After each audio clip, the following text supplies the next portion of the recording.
nunca en esta época. En sus primeras incursiones electorales en marzo y mayo de 1986, la UP tiene una inesperada acogida.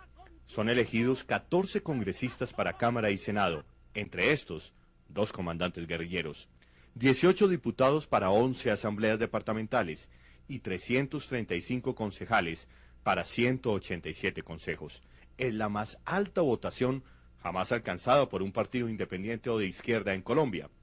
Poco después, en mayo de ese mismo año, su candidato a la presidencia de la República, el exmagistrado y sindicalista Jaime Pardo Leal, alcanza más de 320.000 votos. La Unión Patriótica se convierte entonces en la primera fuerza de izquierda que obtiene una amplia votación en las elecciones posteriores, y sobre todo creo que lo esencial y lo más importante es que logra dar una versión o una visión distinta de la política, es decir, 35 años del conflicto armado, y esta era la primera propuesta política que salía de la propia insurgencia. La UP, o la UPES, como decían las mujeres campesinas que integraban el movimiento político, surgió con tanta fuerza en el escenario político que en las primeras elecciones logra senadores, diputados, representantes a la Cámara y concejales.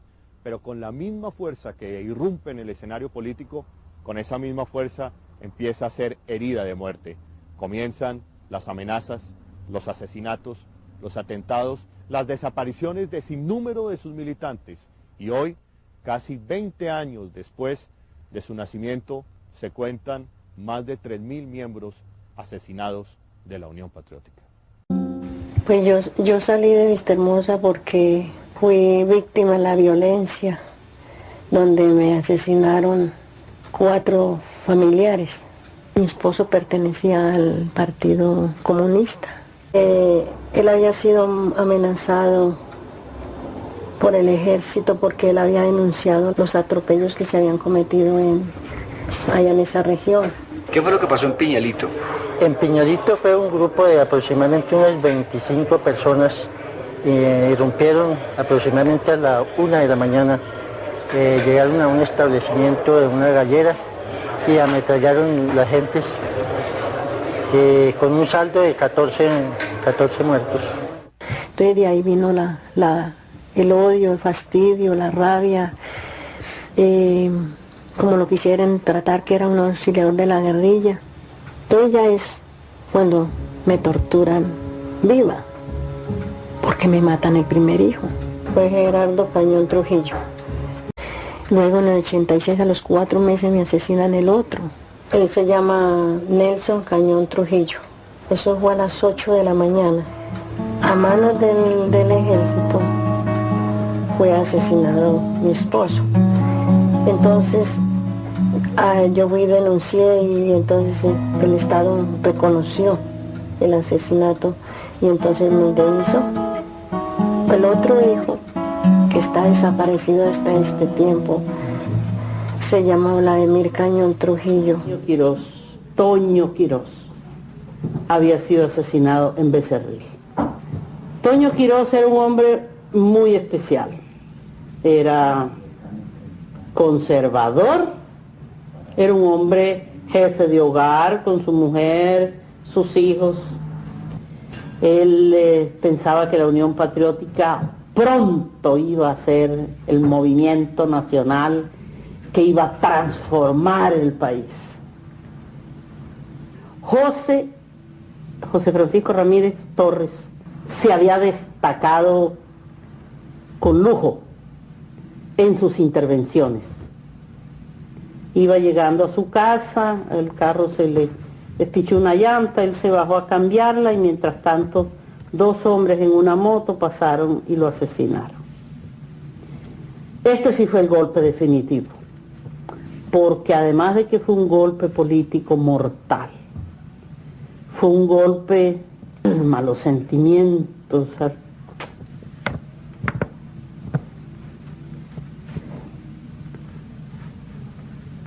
Fue mortal.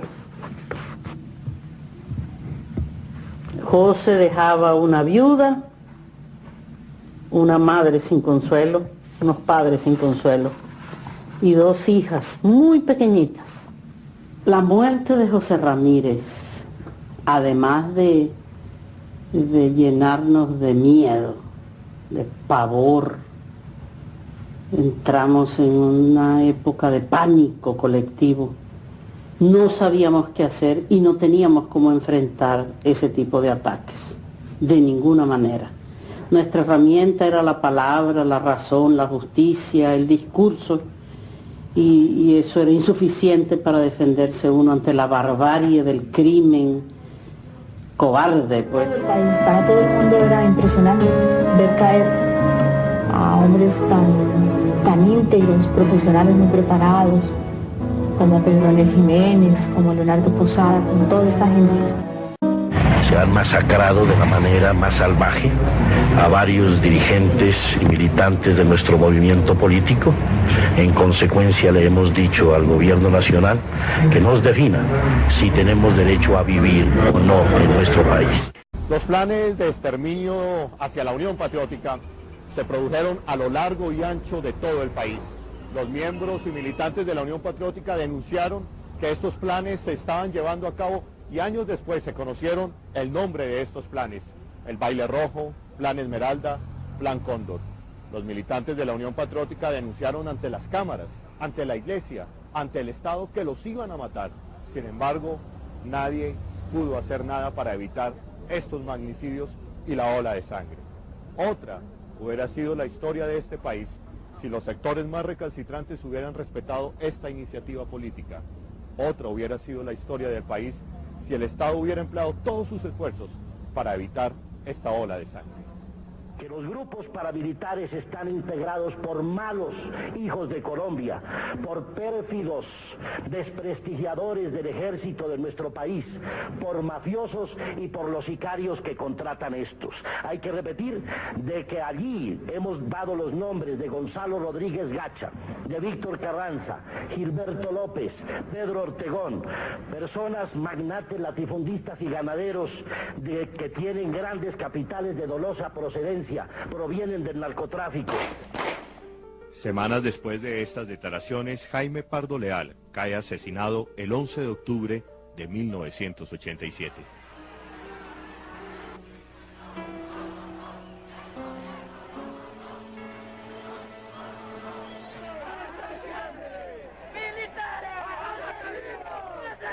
¡Minuto del silencio!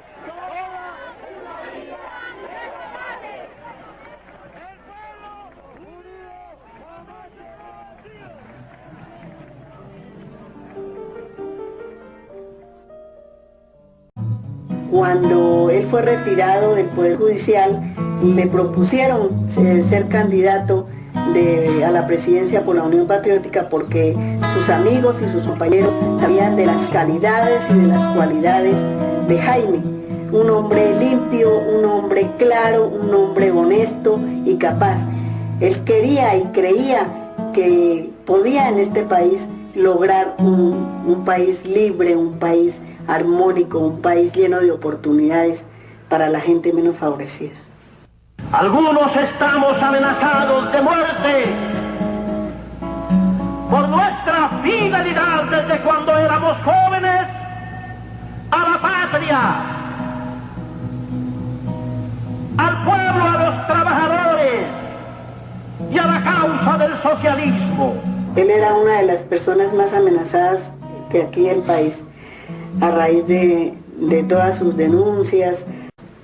Lo que denunciamos es de que sean utilizados desde fuera y desde adentro las Fuerzas Armadas para cumplir una función desestabilizadora, antidemocrática y de incitación contra el derecho político que tenemos todos los colombianos de expresar nuestra opinión.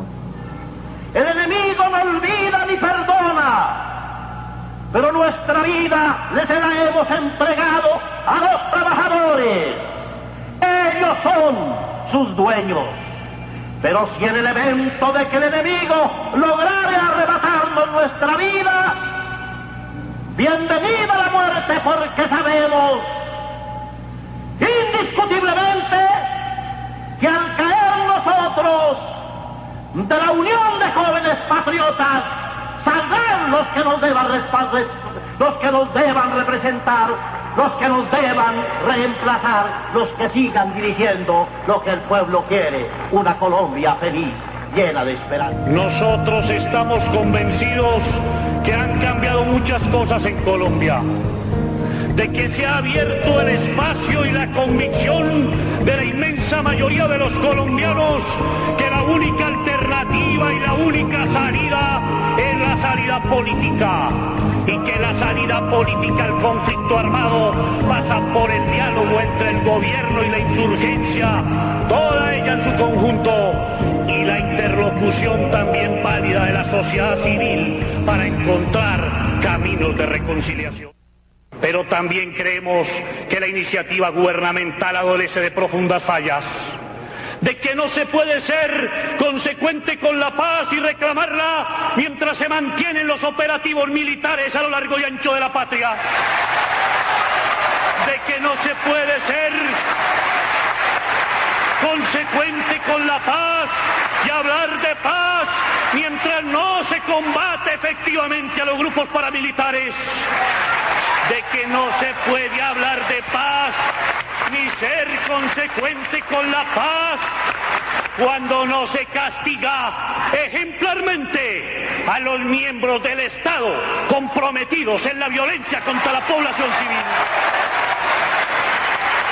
Cuando yo conocí a Bernardo era un parlamentario, uno de los parlamentarios más fogosos y más sobresalientes del Congreso de Colombia.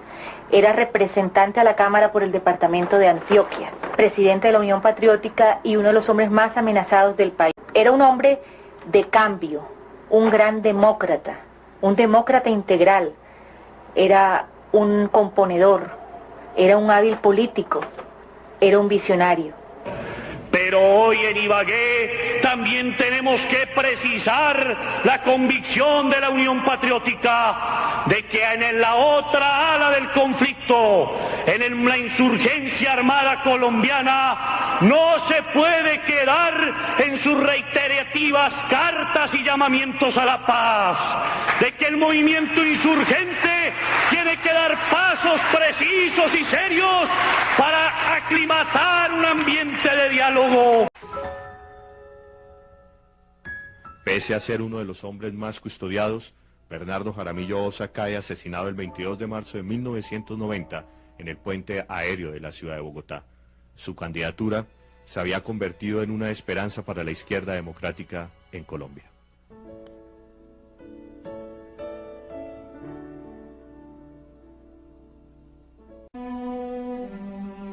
Pero los verdugos no descansarían en su empeño de exterminar a la Unión Patriótica. El turno le tocaría al senador Manuel Cepeda Vargas. Meses más tarde, el 7 de mayo de 1996, la concejal por la Unión Patriótica Aida Bello es víctima de un atentado en las calles de Bogotá.